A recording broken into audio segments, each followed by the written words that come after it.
এরকম করেও করতে পারো, ঠিক আছে? যে কোনোভাবেই এরকম সমান করতে পারো, এইভাবেও করতে পারো। আমি অল্পর মধ্যে দেখাচ্ছি এরকম। এবার এটা গাইডলাইন হয়ে গেল। এবার এরকম ডায়াগোনাল করে করে নাও। এটা কোন সাইড আছে?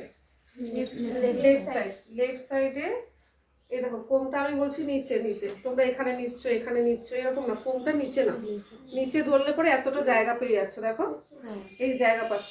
এই যে কোমটা ভিতর থেকে নিচ্ছ, ফিঙ্গারটা এভাবে বসছে, এটা কি ফিঙ্গার? পয়েন্ট ফিঙ্গারটা এদিকে যাচ্ছে, মিডল ফিঙ্গারটা বাইরের দিকে যাচ্ছে, এইভাবে বসিয়ে দিচ্ছ।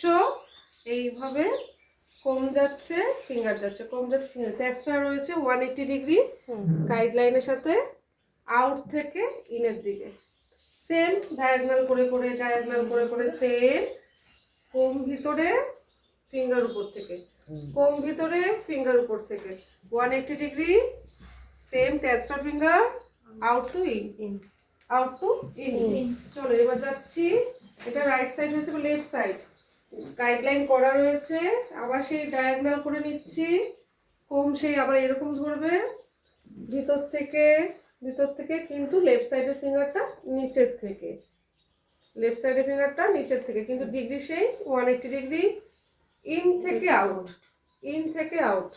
সেম আবার ডায়াগোনাল করে করে নেব পরের লেয়ার। এইভাবে কম, এইভাবে কম, ফিঙ্গারটা সঙ্গে সঙ্গে বসিয়ে দিলে ডাউন থেকে আগে কম যাচ্ছে, তারপর ফিঙ্গার যাচ্ছে 180 ডিগ্রি, ডিগ্রি মেপে নিলে নিজের কাছে নিয়ে এসে ইনটু আউট। এইভাবেই ডায়াগোনাল করে করে এই সাইডটা কমপ্লিট করো। এই সাইডটা আমার কমপ্লিট হয়ে গেছে, এই সাইডটা কমপ্লিট করে তারপরে বি সেকশনে যাও, ঠিক আছে?